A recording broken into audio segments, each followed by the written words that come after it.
습니다. 자리에서 다 같이 일어나셔서 두 손 들고 인내 찬양 함께 드리겠습니다.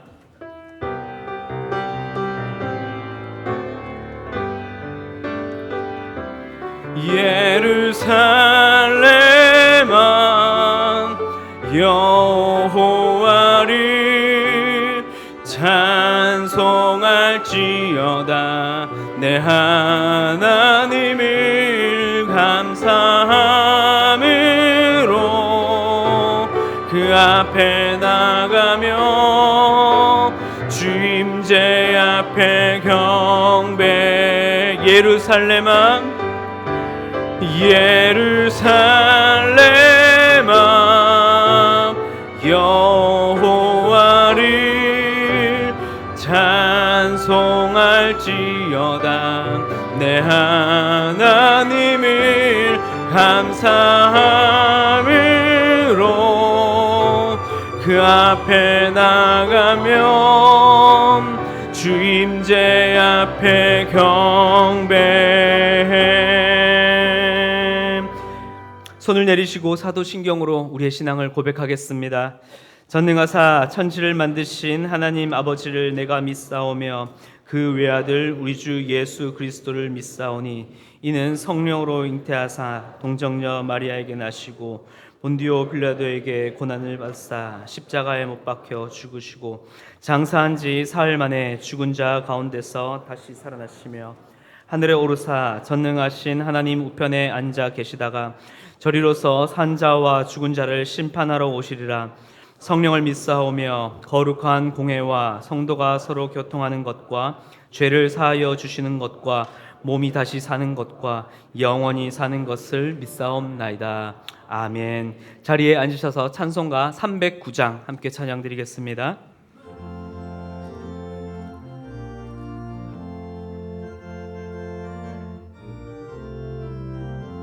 목마른 내 영혼 주가 이미 허락한 그 귀한 영생수 주여 갈망합니다. 그 약속 따라서 힘써 간구하오니 오 주여 내 기도 어서 들어주소서. 예수의 사랑 예수의 사랑 바다 물결같이 내게 임하니 영광의 물결에 온전히 쌓여서 내 영혼의 기쁨 한량 없도다. 주 내게 약속한 금비 내려주시려 은혜의 저구름 건너편에 떠올라 그 귀한 징조가 내게 밝히 보이니 나 힘을 다하여 주께 간구합니다. 예수의 사랑 예수의 사랑 바다 물결같이 내게 임하니 영광의 물결에 온전히 쌓여서 내 영혼의 기쁨 한량 없도다. 은혜의 소낙비 지금 흡족히 내려 구원의 큰 강물 흘러 차고 넘쳐서 내 주한 모든 죄 모두 씻어버리니 나 지금 은혜를 충만하게 받았네. 예수의 사랑 예수의 사랑 바다 물결같이 내게 임하니 영광의 물결에 온전히 쌓여서 내 영혼의 기쁨 한량 없도다. 그 차고 넘치는 주의 은혜의 물결 힘차게 밀려와 내게 만족합니다. 오 할렐루야로 주를 찬송하오니 내 맘의 기쁨이 항상 충만함이라. 예수의 사랑 예수의 사랑 바다 물결같이 내게 임하니 영광의 물결에 온전히 쌓여서 내 영혼의 기쁨.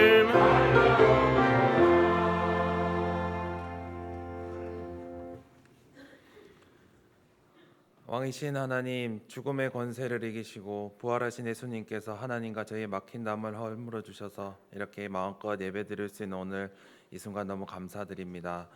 지난 한 주간 동안 교회에서 가정으로 세상으로 보내심을 받고 하나님을 경험하며 가정을 세우고 또 세상을 새롭게 하며 미래를 열어가는 성도로 살아가게 해주신 은혜에 감사드립니다.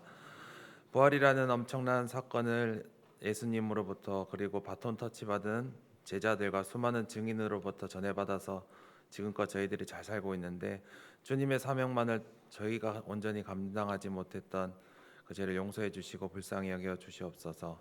세상 속에서 불쑥불쑥 올라오는 내 것, 내 건강, 내 가족, 내 욕망, 오로지 나 중심이 되었던 죄악을 회개하오니 성령으로 또다시 일어날 수 있도록 해주시옵소서.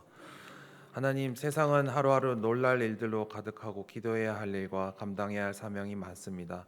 저희가 그것들을 외면하지 않고 기도하게 해주시옵소서. 이 순간에도 전쟁과 불평등으로 고통받고 있는 세상 모든 민족들을 위해 기도합니다. 약육강식과 무한 경쟁의 논리가 아닌 하나님의 창조 질서가 역사할 수 있도록 저희가 기도와 행함으로 섬기고 땅끝까지 주님을 정하는 증인이 되기를 원합니다. 또 지난주에 뽑힌 300명의 이 나라의 지도자들에게도 사람 앞이 아닌 하나님 앞에서 두려운 마음을 가질 수 있도록 하게 하시고 나라를 잘 운영해 나갈 수 있는 지혜를 더해 주시기를 기도합니다. 한 사람을 위해서 누가복음과 사도행전을 기록한 누가란 제자가 있었던 것처럼 저희들의 지도자 옆에도 그 귀한 사명을 감당할 수 있는 오늘날의 제자들을 허락해 주시옵소서. 예배드리는 이 순간에도 저희를 자유롭게 하지 못하는 고난들로 힘든 성도들을 위해서 기도합니다. 경제적 어려움, 가정과 직장의 모든 관계에서 오는 상처들, 건강의 염려와 죽음에 대한 두려움, 자녀들과 부모님들에 대한 근심 걱정들, 말로 다 할 수 없는 어려움들을 하나님 앞에 쏟아놓고 맡길 때 비로소 평안해질 수 있도록 한 명 한 명 찾아가서 만나 주시옵소서. 오늘 하나님께서 세우신 목사님을 통해서 주시는 온전한 복음의 은혜가 저희 영혼의 양식이 되게 하시고서 어두운 가운데 있는 사람은 빛으로 죽음의 권세에 눌려있던 사람은 생명의 능력을 경험할 수 있는 예배가 되기를 간절히 원합니다. 감사드리며 살아계신 예수님의 이름으로 기도합니다. 아멘.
드린 예물을 위해 기도하겠습니다. 나 같은 죄인 살리신 주님의 그 크신 은혜에 감사를 드립니다. 주님의 그 십자가의 은혜가 있기에 우리는 오늘 하루를 살아갈 수 있으며 또한 영원한 천국 소망을 바라보고 살아갈 수 있음을 고백합니다. 주님, 이제 우리가 오늘을 살아가는 것도 내일을 나아가는 그 발걸음도 나를 사랑하사 나를 위하여 자기 자신을 버리신 하나님의 아들을 믿는 그 믿음으로 하루하루를 살아가는 우리의 삶이 되게 하여 주시옵소서. 주께서 우리에게 베풀어 주신 그 크신 은혜와 그 사랑에 감사를 드리며 귀한 예물을 드립니다. 그리고 이 물질 가운데에 우리의 마음과 뜻과 정성을 다하여 드리오니 주님 기뻐 받아 주시옵소서. 하나님, 이것을 통하여 우리의 삶과 우리의 모든 발걸음이 날마다 예수 그리스도의 그 증인된 발걸음이 되게 하여 주셔서 이 물질이 가는 곳곳마다, 그리고 우리가 살아가는 모든 삶의 그 여정 가운데에 살아계신 예수 그리스도를 증거하며 살아가는 우리의 삶의 고백이 되게 하여 주시옵소서. 감사를 드리며 살아계신 예수 그리스도의 이름으로 기도드렸습니다. 아멘.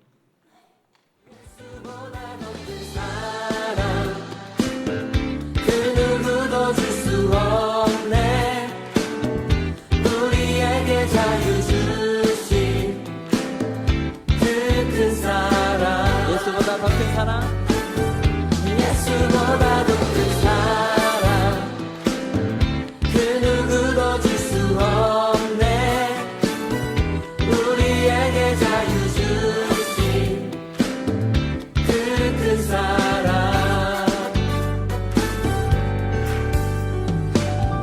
세상의 헛된 보화 사라지지만 영원한 주의 사랑 나의 맘에 남으리. 예수보다 더 큰 사랑, 그 누구도 줄 수 없네. 우리에게 자유 주신 그 큰 사랑, 예수보다 더 큰 사랑, 예수보다 더 큰 사랑, 그 누구도 줄 수 없네. 네, 우리 은혜의 동산교회 오늘 예배 가운데 나오신 여러분들을 진심으로 환영합니다. 오늘 예배 가운데 처음 나오신 분들을 주님의 이름으로 환영합니다. 우리 새가족으로 등록하길 원하시는 성도님께서는 예배 후에 나가시면 왼쪽 새가족실이 있습니다. 오시면 잘 안내해드리고 섬겨드리도록 하겠습니다. 교회 소식을 전해드리겠습니다. 엎드림 기도회가 우리 매주 수요일 계속해서 진행 중에 있습니다. 4월 달은 바라봄이라는 주제로 함께 예배하며 또 기도드립니다. 수요 어린이 예배는 비전센터 1층 초등 2부실에서 함께 드려집니다. 20주년 기념 자료를 또한 모으며 우리 준비하고 있습니다. 올해가 우리 교회가 20살이 되는 해입니다. 그래서 우리 가정에 또한 각자 개인 또 폴더에 사진, 우리 교회 역사에 대한 사진과 영상이 있으시다면 우리 윤시원 목사님께 문의해 주시면 감사드리겠습니다. 우리 인화된 사진도 가지고 오시면 파일로 변한 후에 다시 돌려드릴 예정이니까요. 우리 주변을 또 돌아보시면서 우리 함께 교회의 역사를 또 함께 돌아보았으면 좋겠습니다. 은동 및 커트 미용 봉사가 4월 20일 토요일 오전 9시 30분에 화성꽃 피는 요양원에서 있습니다. 김주영 집사님께 문의해 주시면 되겠습니다. 예배국에서 3부 예배 엎드림 수요 기도회 음향 섬기미를 모집하고 있습니다. 분야는 예배 음향입니다. 인원은 3부 예배 1명, 수요 기도회 1명입니다. 문의사항은 저에게 문의해 주시면 감사드리겠습니다. 예배국에서 예배 장소 변경을 안내드립니다. 비전홀과 그레이스홀 LED 공사로 인하여서 새벽 기도회와 엎드림 수요 기도회 예배 장소가 아래와 같이 변경됩니다. 기간은 4월 22일 월요일부터 4월 27일 토요일까지입니다. 변경되는 장소는 쉐마센터 3층 고청실입니다. 잘 참고하셔서 착오 없으시길 바라겠습니다. 복지국에서 늘푸른 마을 섬기미를 모집하고 있습니다. 시간은 오전 10시 30분부터 12시 30분까지입니다. 박기선 권사님께 문의해 주시면 되겠습니다. 또한 늘푸른 학교가 개강됩니다. 건강하고 행복한 노년을 위해 우리 성도님들 또한 우리 연락하신 분들을 또한 초대합니다. 기간은 4월 28일 주일부터 6월 16일 주일까지 8주간 과정입니다. 시간은 10시 30분부터 12시까지입니다. 2부 예배 후에 바로 시작하니까요. 이 예배 마친 이후에 또 모임에 참석해 주시면 되겠습니다. 문의사항은 박기선 권사님께 문의해 주시면 되겠습니다. 교인 동정입니다. 예단마을 김연주 집사님, 권요한 집사님, 남양고 앞에 카페 안단테 개업하셨습니다. 이번 주 식당 봉사는 복음마을 사랑마을입니다. 다음 주 식당 봉사는 포도마을입니다. 다음 주 청소봉사는 축복마을입니다. 그리고 특별히 우리 주변에 또 이 하나님의 교회를 비롯해서 많은 이단들이 또한 기승을 부리고 있습니다.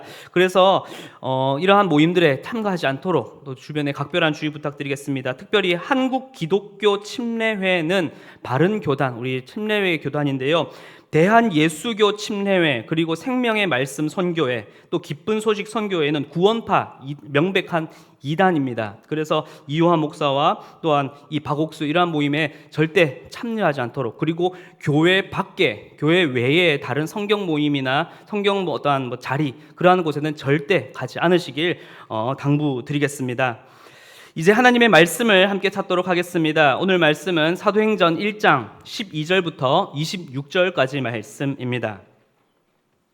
신약성경 187쪽입니다. 사도행전 1장 12절부터 26절까지 말씀을 교독하여 읽도록 하겠습니다. 제자들이 감람원이라 하는 산으로부터 예루살렘에 돌아오니 이 산은 예루살렘에서 가까워 안식일에 가기 알맞은 길이라.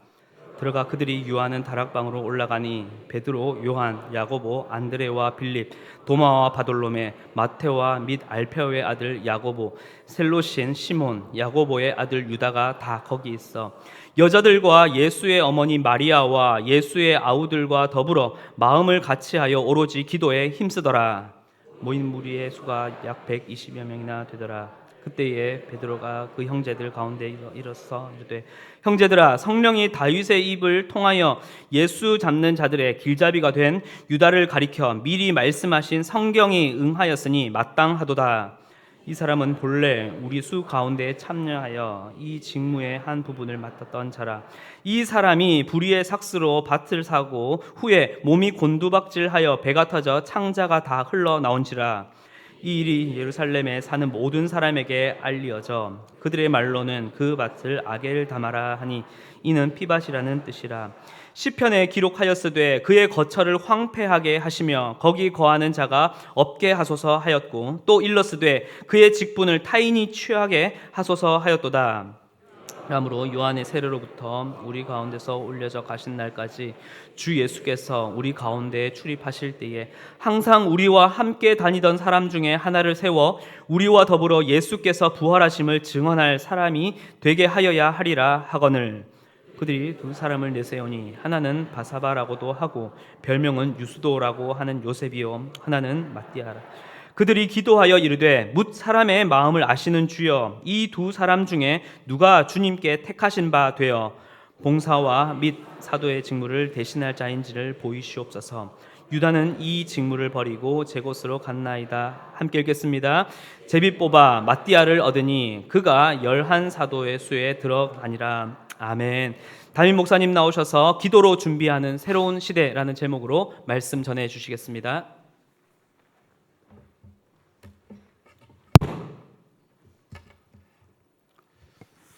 우리 교회에서는 결혼을 앞둔 예비 부부들을 위하여 결혼 준비 교실이라는 걸 합니다. 결혼 생활을 어떻게 해야 되는지를 이제 같이 공부하는 시간이죠. 그런데 대부분의 사람들은 결혼 준비 그러면 뭐 집을 얻고 가전제품을 사고 뭐 이런 걸 결혼 준비라고 생각합니다. 그런데 여러분, 최근에 결혼해 보신 분은 아시겠지만, 아니 여러분 모두가 아시겠지만, 결혼이라고 하는 것은 두 가문의 문명 충돌이 일어나는 시간입니다.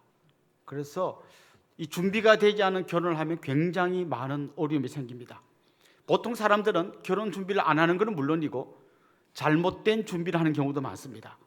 뭐 회사의 선배들이 어떻게 결혼 생활을 해야 하는지 팁을 알려주잖아요. 야, 너 한 달 안에 꽉 잡아라. 못 잡으면 너 평생 잡혀 산다. 막 이런 이야기를 이 예비 신랑도 듣고 예비 신부도 듣고, 그래서 초장부터 기선을 제압하려고 꽉 잡으려다가 가정이 아주 심각한 위기를 맞게 되죠.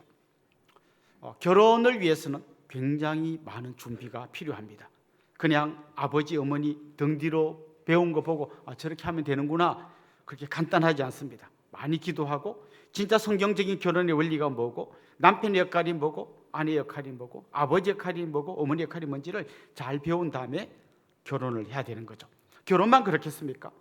뭐 간단하게 해외여행을 간다 할지라도 잘 준비해서 가는 사람하고 아무 준비 없이 덜렁 가는 사람하고는 많은 차이가 날 겁니다. 농사를 짓는 분들도 겨울 농한기 때 그냥 마냥 노는 게 아니라 한 해 농사를 열심히 준비해야 합니다. 중요한 시험을 앞둔 수험생들이 그 시험을 준비해야 되는 건 말할 것도 없죠. 준비된 학생에게는 좋은 결과가 나오고 준비 안 된 사람에게는 당연히 좋지 않은 결과가 나올 겁니다.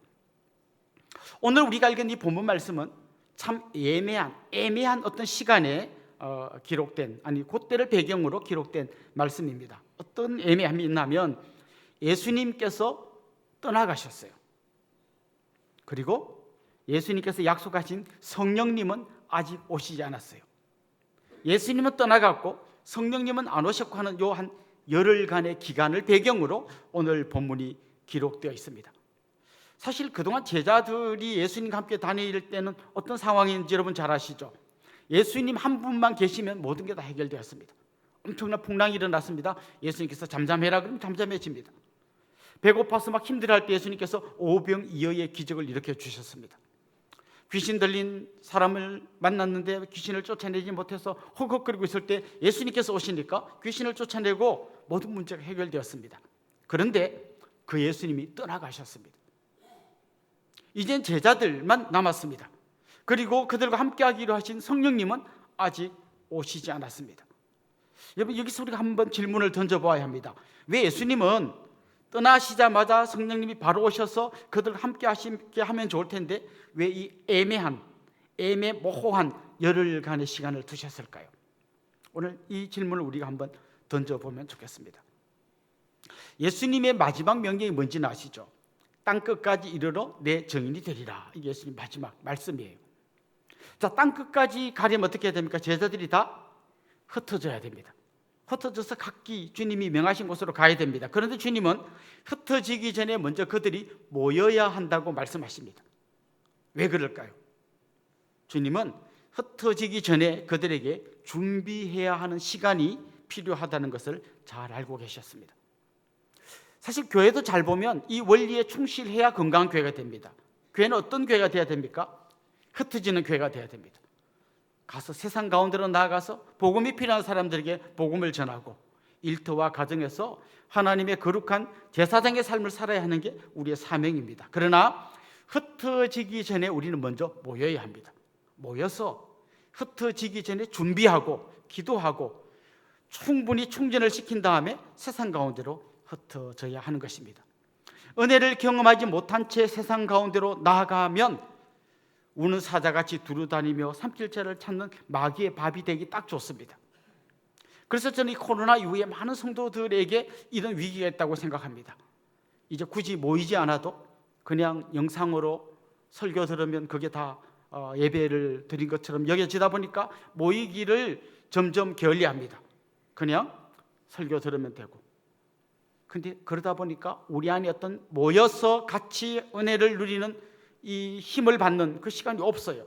그 상태로 세상 가운데로 나가니까 처음에는 그냥 영상으로 예배 드린 것 같은데 점점 신앙생활을 게을리하게 되는 그런 경우가 많이 있는 거죠. 사실 이 지금 오늘 본문에 보면 120명의 성도들이 다락방에 모여 있습니다. 근데 이들에게는 크게 두 가지 큰 빈자리가 있어요. 하나는 예수님의 빈자리예요. 예수님이 떠나가셨잖아요. 또 한 가지는 12제자 중에 가룟 유다가 예수님을 배반하여 떠났고 제자 12명의 자리에 한 자리가 비어있는 이 문제를 요 열흘간에 어떻게든 해결하기를 주님 원하셨고 그래서 열흘간의 시간을 그들에게 주신 겁니다. 자, 이제 그들에게 아주 준비할 수 있는 소중한 열흘이 주어졌습니다. 뭘 준비해야 할까요? 여러분이 만일 단기 선교를 간다든지 아니면 새로운 어떤 일을 시작한다고 하면 뭐부터 준비할 것 같습니까? 제일 먼저 돈이 필요합니다. 재정이 필요합니다. 그 필요한 재정을 채워야겠죠. 어떤 치밀한 계획도 세워야겠죠. 할 일이 태산같이 많습니다. 그런데 주님께서는 이 소중한 시간에 제자들이 뭘 하기를 원하시는가 하면 기도하기를 원하셨어요. 오늘 본문에 보면 이 준비하는 열흘간의 시간 동안 그들이 기도했다는 얘기 오늘 본문에 나옵니다. 14절에 보면 이런 말씀이 나옵니다. 여자들과 예수의 어머니 마리아와 예수의 아우들과 더불어 마음을 같이하여 오로지 기도에 힘쓰니라 이렇게 말씀하고 있습니다. 이들이 지금 이 열흘간의 기간 동안 오로지 기도에 힘쓰고 있는 이 장면을 오늘 본문이 소개합니다. 이들의 기도를 조금만 더 자세히 살펴보면요, 이들은 지금 성령을 기다리면서 기도하고 있습니다. 왜 성령을 기다렸을까요? 주님께서 이미 그렇게 하시겠다고 약속하셨기 때문입니다. 우리 4절 5절 같이 한번 읽어보겠습니다. 사도와 함께 모이사 그들에게 분부하여 이르시되 예루살렘을 떠나지 말고 내게서 들은 바 아버지께서 약속하신 것을 기다리라. 요한은 물로 세례를 베풀었으나 너희는 몇 날이 못되어 성령으로 세례를 받으리라 하셨느니라. 자, 아버지께서 약속하셨습니다. 성령을 보내주시겠다고. 그 성령을 기다리라는 거예요. 요한이 물로 세례를 줬다면 이제 그들은 예수께서 보내주신 성령으로 세례를 받게 될 거라고 주님이 약속하셨습니다. 자, 약속했으니까 당연히 주실 거고, 그럼 우리는 그냥 받으면 되겠죠. 그러나 주시는 분이 기쁨으로 이 성령의 은사를 주시는 것처럼 받는 우리도 간절한 사모함으로 기도하면서 기다려야 합니다. 그래야 정말 주님께서 불같이 부어주시는 이 성령의 능력을 체험할 수 있게 되는 것이죠. 여러분, 정말 주님으로부터 성령의 충만함을 받기를 원하십니까? 그럼 어떻게 하면 됩니까? 주기로 약속했으니까 가만히 있으면, 감나무 밑에서 입 벌리고 기다리듯이 있으면 됩니까? 성경에는 성령을 받기를 원하는 사람이 해야 될 일이 한 가지 있다는 것을 계속해서 말씀하십니다. 누가복음 11장 13절 말씀 우리 같이 한번 읽어보겠습니다. 너희가 악할지라도 좋은 것을 자식에게 줄 줄 알거든 하물며 너희 하늘 아버지께서 구하는 자에게 성령을 주시지 않겠느냐 하시니라. 구하는 자에게 성령을 주신다는 거예요.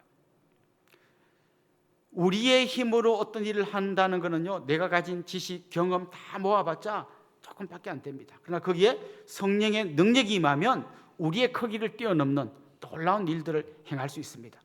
그래서 주님은 그냥 평범한 어부였고, 또 주님 배신하고 도망갔던 유약한 이 제자들이 이대로 나가가지고는 아무 일도 할 수 없다는 걸 알고 계셨어요. 그래서 성령의 권능을 받아야 되는데 그 전에 뭘 해야 됩니까? 이 성령께서 충만하게 우리 가운데 임하시도록 같이 기도해야 된다는 것을 말씀하신 것이죠. 권능을 받는다라고 했는데요, 이 권능이라는 말은 헬라어로 디나미스라는 말입니다. 이 말을 다르게 번역하면 권능, 능력, 강한, 무장된 뭐 이런 다양한 단어로 성경에 번역이 되어 있습니다. 그런데 여러분, 혹시 다이나마이트가 뭔지 아십니까? 이 다이나마이트라고 하는 이 영어 단어가 디나미스라고 하는 이 헬라어에서부터 온 단어입니다. 권능이란 그런 겁니다. 여러분, 그냥 다이나마이트를 폭발되기 전에 다이나마이트를 보면 뭐 이렇게 뭐 한 뭉치가 있는 거죠. 그런데 이게 바위 밑에 들어가서 불을 붙여서 폭파되는 순간 그 어마어마한 바위가 산산조각 나서 다 날아가 버립니다. 성령의 권능은 이런 겁니다.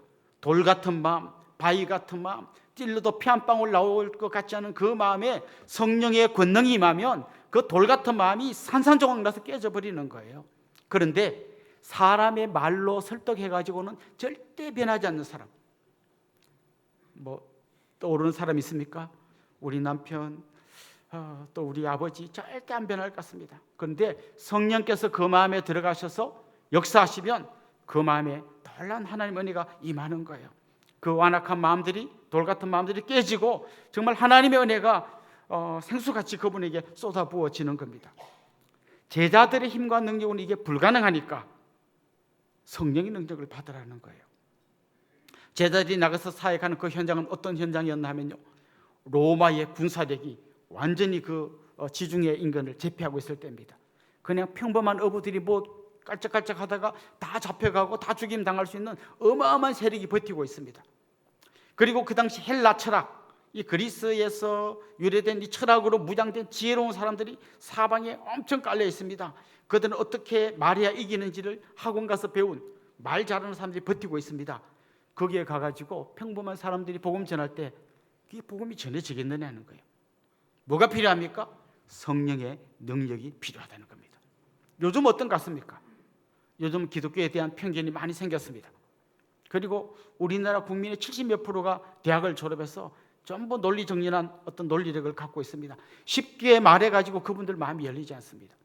뭐가 필요합니까? 성령의 능력이 필요합니다. 그걸 위해서 제자들은 기도했습니다. 예수님께서 성령을 보내주시기로 약속했으니까 그 약속 믿고 성령을 보내주시도록 그들은 간절히 기도하고 있었던 겁니다. 특별히 오늘 본문에 보면 그들이 기도할 때 한 마음으로 기도했다 이렇게 되어 있어요. 한 마음. 그게 한 120여 명이 모여 있었는데요. 여러분 그 현장을 한번 상상해 보십시오. 어떨 것 같습니까? 아마 그 다락방이 120명이 들어가면 꽉 차는 뭐 그 정도 크기였겠죠. 그게 120명이 열흘가 모여서 계속 기도하고 있습니다. 어떤 상황일까요? 거기서 같이 밥도 먹었을 거 아니에요. 씻어야 될 거 아니에요. 화장실도 가야 될 거 아니에요. 120명이 한 공간에서. 혹시 해외여행 친구랑 같이 갔다가 마음 상해 본 적 없습니까? 평소에 한 번씩 만나서 커피 마시고 밥 먹고 갈 때는 뭐 같이 얘기하고 너무 잘 통했는데 여행을 가보면요, 그 사람의 모든 이기심이 다 드러납니다. 침대가 2개인데 큰 게 하나 있고 작은 게 하나 있습니다. 누가 큰 데 누워야 됩니까? 나도 눕고 싶은데 항상 친구가 나는 허리가 안 좋아 하고 지가 먼저 눕습니다.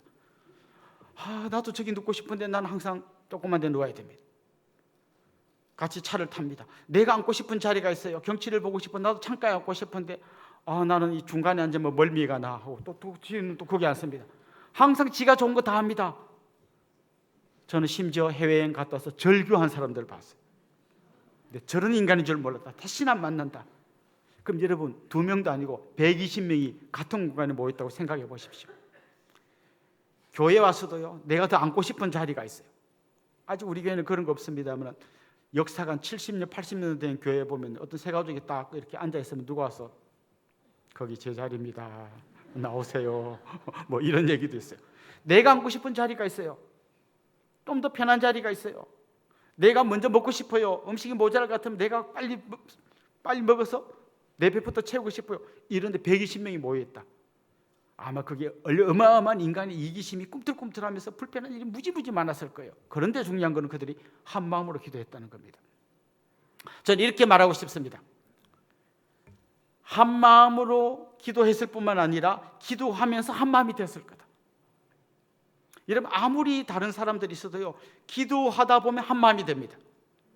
여러분 부부 사이가 계속 좀 어긋나고 잘 안 맞는 것 같습니까? 한 마음으로 기도해 보십시오. 기도하다 보면 서로의 허물이 다 덮어지고 한 마음이 됩니다. 저도 이 신혼 때에 상상을 초월하게 많이 싸웠습니다. 대판 싸우고 이제 기도하러 가면 새벽 기도 또 가야 되잖아요. 가서 기도하면 갈 때까지 분명히 내가 한 99.9% 내가 잘했어. 난 한 0.1% 잘못한 것 같아. 그런데 기도하다 보면 다 내 잘못인 게 깨달아져요. 아내도 마찬가지였겠죠. 그래서 기도하고 올 때는 손잡고 옵니다. 예, 그렇습니다. 한 마음으로 기도하는 것이지만 기도하면 또 한 마음이 되는 거예요. 그래서 그들이 이 열흘간의 기간 동안 120명의 서로 다른 사람들이 모여서 기도하는데 이 얼마나 다른 생각들이요, 기도할 때 하나하나 한 마음이 되는 거예요. 그들은 주로 어부 출신의 사나이들입니다. 거친 사람들이에요. 베드로 같은 사람도 성격이 엄청 급합니다. 일단 행동부터 하고 생각하는 사람이에요. 도마는 어떻습니까? 주님 부활했다도 안 믿죠. 나는 찔러보기 전에는 못 믿겠다. 이 사람은 돌다리를 몇 번씩 두드려 봐야 되는 사람이에요. 아마 베드로가 도마 보면 속이 터졌을 거예요. 도마가 베드로 보면 저 사람 생각이 있는 거야 뭐 이렇게 보였을 거예요. 마태는 세리 출신입니다. 세리들은 로마에 빌붙어서 살던 친로마주의자들이었습니다. 우리나라식으로 말하면 친일파예요. 친일파. 그런데 셀로 땅 시몬은 어떤 사람인가 하면 독립운동하는 사람이에요. 이 사람들은 평소에 칼을 품고 다녔어요. 로마 놈들 걸리기만 해봐라. 딱 뒤죽고 내죽는다. 이게 셀로 땅 사람들의 행동이에요. 시몬이 볼 때 마태는 정말 저건 인간도 아니에요. 마태가 볼 때 시몬은 그런다고 뭐가 달라지나? 전부 서로가 하나 되기 어려운 사람들이에요. 거기에 야고보와 요한 같은 사람은 별명이 우레의 아들들입니다. 좀 마음에 와닿게 번역하면 벼락 같은 놈들이에요. 사마리아를 통과하려고 하는데 그 사람들이 통과하지 못하게 합니다. 막 하더니 예수님 하늘에서 불이 내려와서 저 인간들을 싹 태워버리라고 기도할까요? 막 이런 사람들이에요. 이런 사람 120명이 지금 모여 있는 거예요. 남자도 있고 여자도 있고 어부 출신도 있고 세리 출신도 있고, 이 사람들이 한 마음으로 기도했어요. 기도하면서 한 마음이 됐어요. 그런데 각자 기도하는 거하고 한 마음으로 기도하는 것 사이에 엄청난 차이가 있습니다. 우리가 모일 때 그곳에 주님이 임재하십니다. 그리고 그것에서 우리가 한 마음으로 기도할 때 역사가 일어나는 거예요. 사무엘이 미스바로 이스라엘 백성들을 모으고 한 마음으로 기도할 때요, 블레셋 사람들이 쳐들어왔습니다. 어떻게 됐을까요? 한 마음으로 기도할 때 하나님께서 우레를 바라셔서 이 블레셋 사람을 다 흩어버리시고 그들에게 패배를 안겨주셨어요. 우리도 각자 기도할 수 있습니다. 집에서 일어나서 혼자 조용히 기도할 수 있습니다. 그러나 모여서 함께 기도할 때 그때 또 하나님의 놀라운 역사가 있는 겁니다. 그래서 우리가 수요 엎드림 기도에 한 마음으로 기도합니다. 새벽 기도 때, 특별 새벽 기도 때 모여서 기도합니다.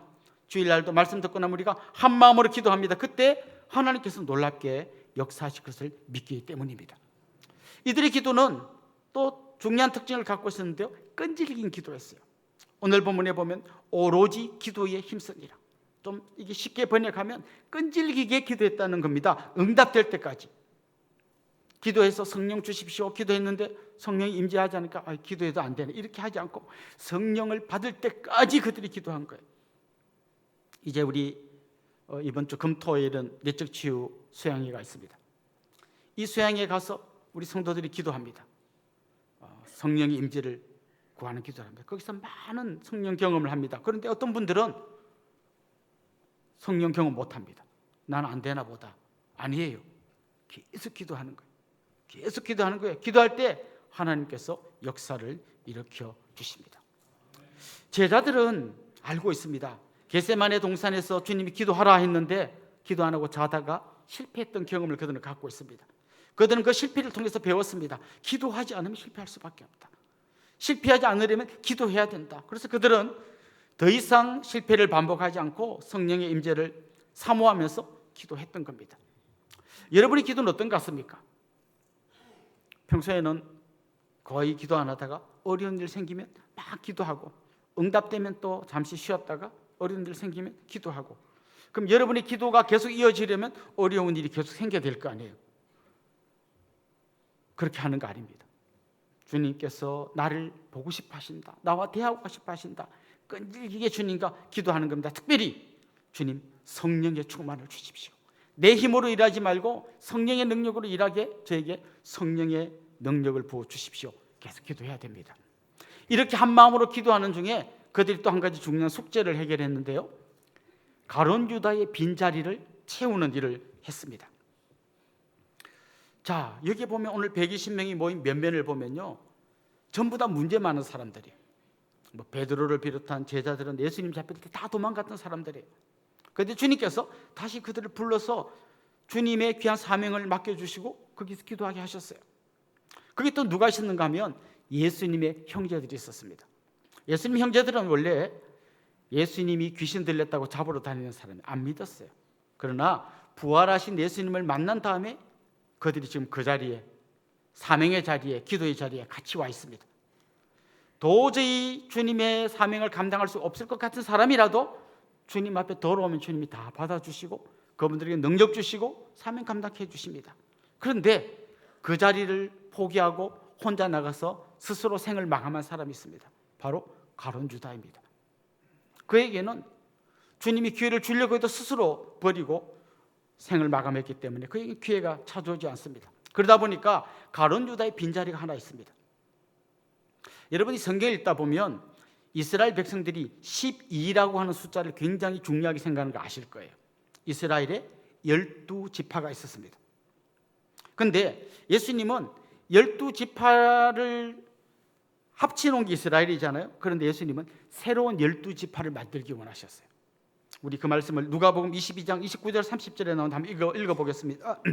내 아버지께서 나를 내게 맡기신 것 같이 나도 너에게 맡겨 너희로 내 나라에서 내 상에서 먹고 마시며 또는 보좌에 앉아 이스라엘 12지파를 다스리게 하려 하노라.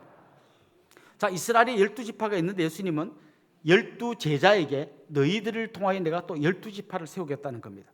그러니까 그동안 이스라엘 12지파는 아브라함의 후손들, 이 혈통을 이어받은 이 후손들로 12지파가 구성되었지만 예수님은 그건 이제 끝났고 이 12명의 제자를 통해서 복음 전해서 예수님 믿게 되는 새로운 12지파를 만들겠다는 거예요. 그게 뭡니까?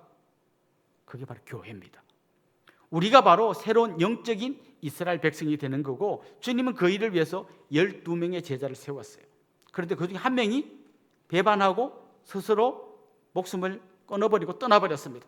주님은 그 빈자리를 채우기를 원하셨고 오늘 본문에 보면 베드로가 기도하다가 일어나서 설교합니다. 이제 이 빈자리 한 명을 채워야 합니다.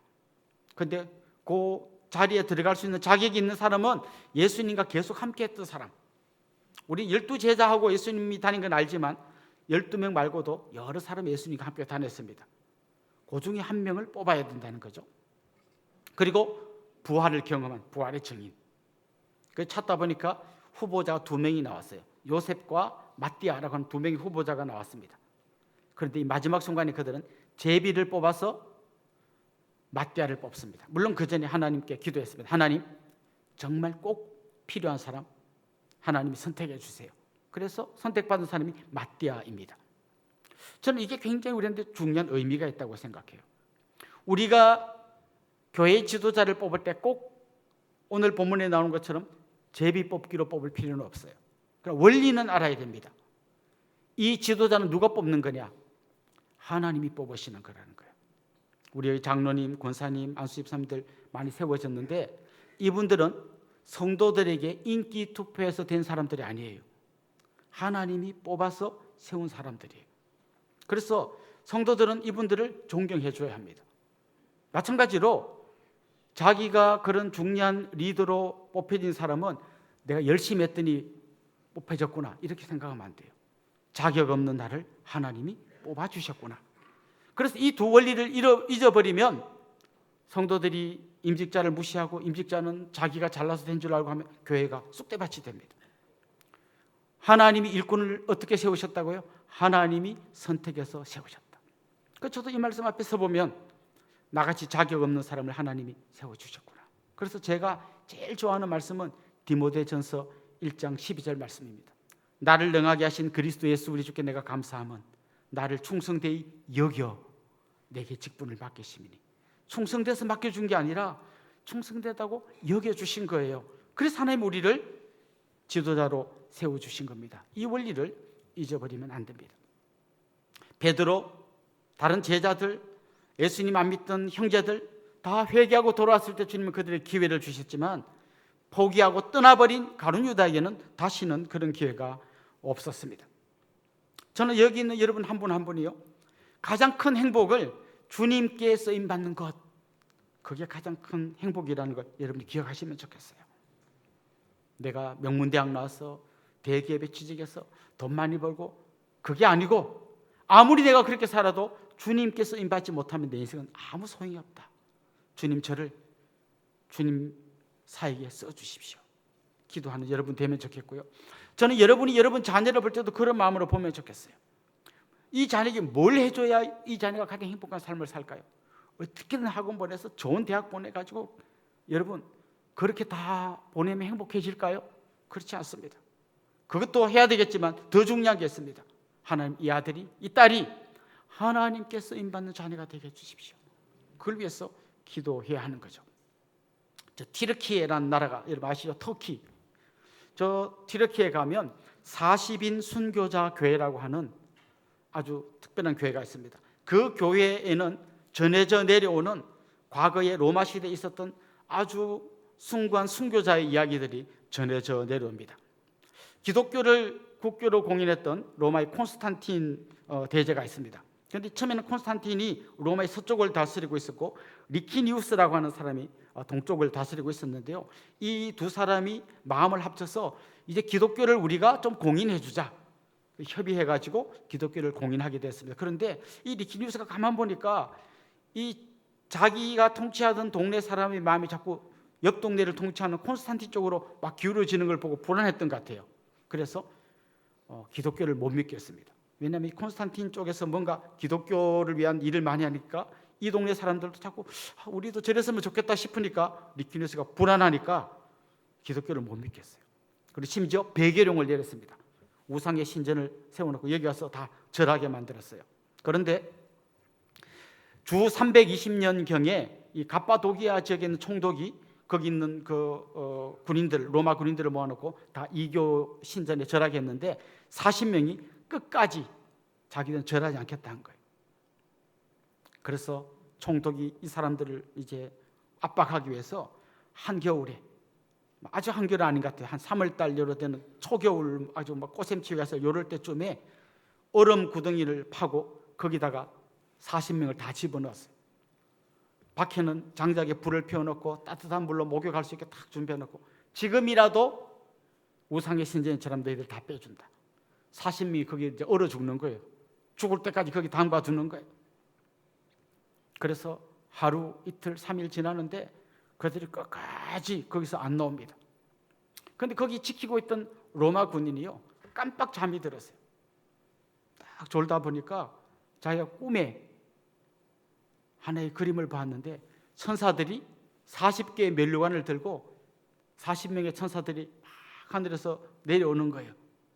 오다가 딱 보니까 막판에 한 명이 그냥 그 면류관을 들고 다시 하늘로 올라가는 걸 봤어요.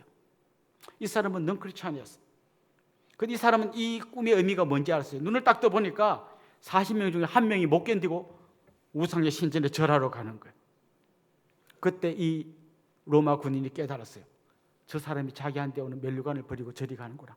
그 이 사람이 갑자기 나도 크리스찬입니다 하고 그 사람이 난 구덩이에 뛰어들어가지고 이 사람이 대신 순교했다는 이야기가 전해져 내려오고 있습니다. 사랑하는 성도 여러분, 하나님이 우리를 써주실 때 작은 일이라도 거기에 쓰임받기를 원합니다. 떠나면 결국 그 사람이 올 모든 면류관, 결국은 가룟유다처럼 되면 구원의 영광까지 다 잃어버리고 결국 하나님의 심판 앞에 떨어지지 않겠습니까?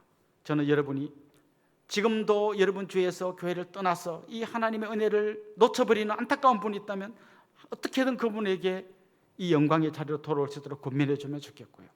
정말 우리가 다시 하나님의 손에 붙들림 받았을 때 가장 보잘것없어 보이던 어부, 여자들, 힘없는 사람들조차도 하나님의 손에 붙들리게 될 때 놀라운 삶을 살게 됐다는 것을 기억하시면 좋겠고, 여러분 한 분 한 분이 그런 삶을 사시는 그런 분들 될 수 있기를 주님의 이름으로 축원합니다. 우리 같이 한번 찬양하고 기도하겠습니다. 우리 모일 때 주 성령 임하리.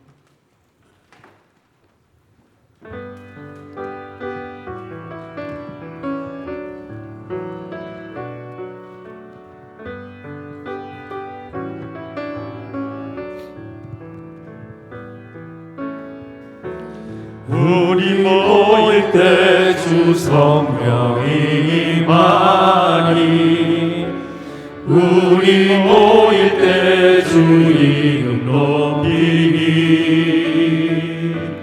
우리 마음 모아 주를 경배할 때 주님 축복하시니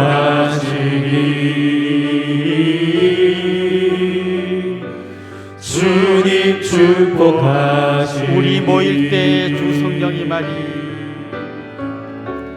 우리 모일 때 주 성령이 임하니 우리 모일 때 주 이름 높이니 우리 마음 모아 주를 경배할 때 주님 축복하시니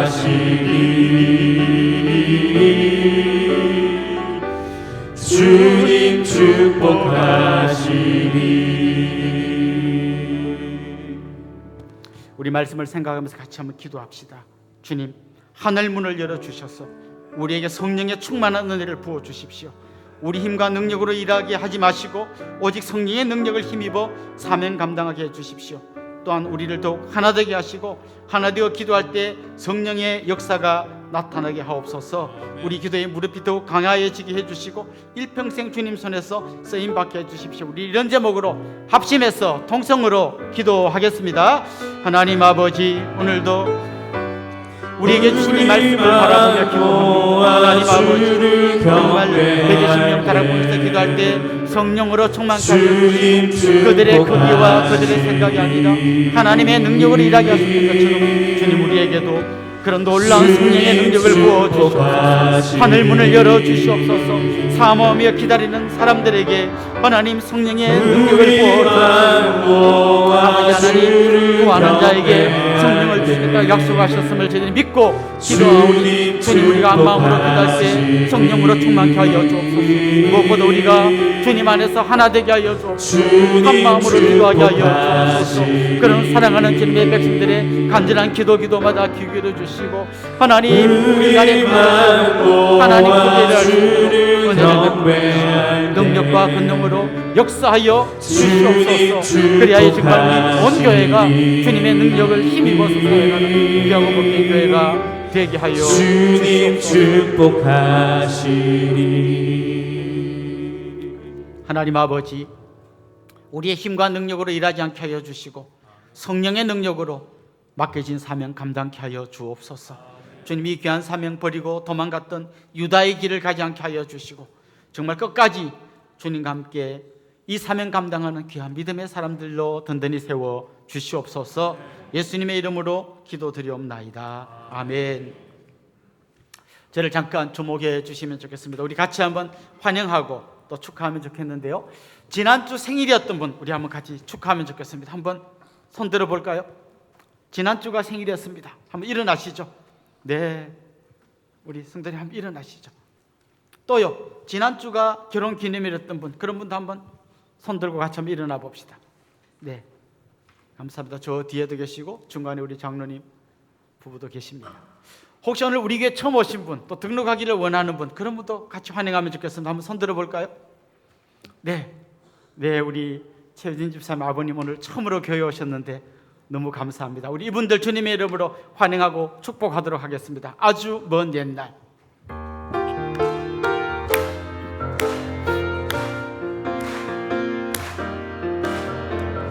아주 먼 옛날 하늘에서는 당신을 향한 계획이 있었죠. 하나님께서 바라보시고 좋았더라고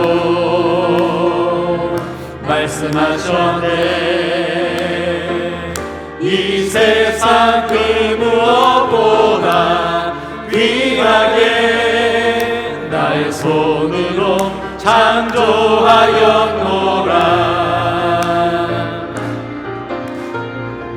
내가 너로 인하여 기뻐하노라.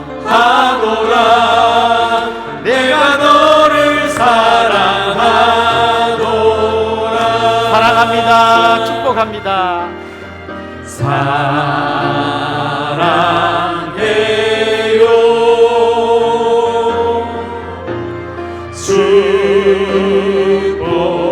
축복해요.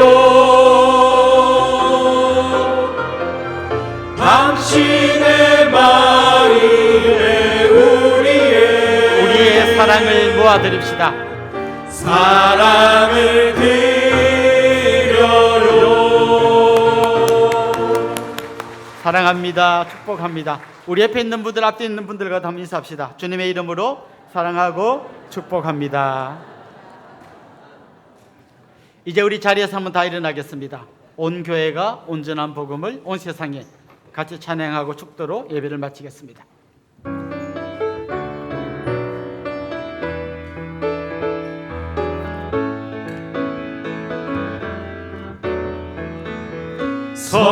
성령님 이곳에 거하소서.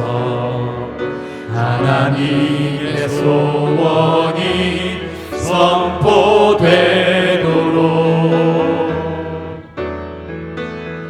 메마른 이 땅 덮으소서. 끝까지 사랑하신 사랑으로 성령님 이곳에 거하소서. 하나님의 사랑이 선포되도록 살리시고 사랑하시는 아버지 뜻, 주의 교회가 살아내도록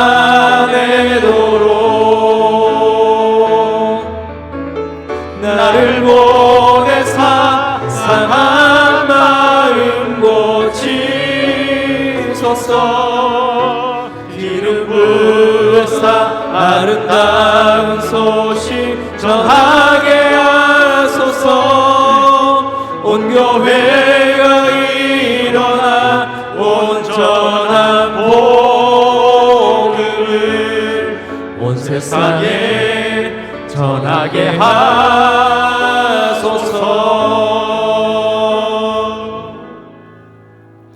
우리 주 예수 그리스도의 은혜와 하나님 우리 아버지의 극진하신 사랑과 성령님의 감화, 감동, 위로, 교통, 충만하심이 사랑하는 주님의 백성들과 그 가정 위에 이제로부터 영원토록 함께 있을지어다. 아멘.